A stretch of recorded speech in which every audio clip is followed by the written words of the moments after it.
Hi, I'm Sadie.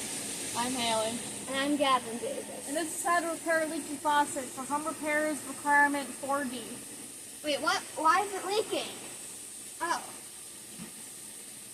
Perfect. Looks like it's like a size. So you take something like this, it's a clamp, it shrinks or it grows bigger with this. You screw it in to make it smaller and screw it out to make it bigger.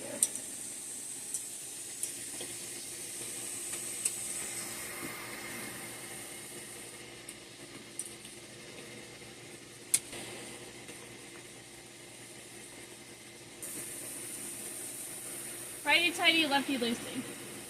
That's how it goes.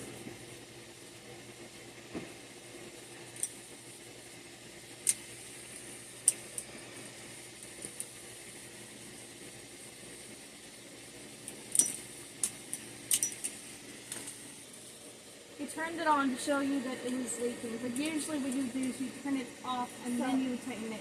So that it isn't spraying everywhere. Exactly. Bye!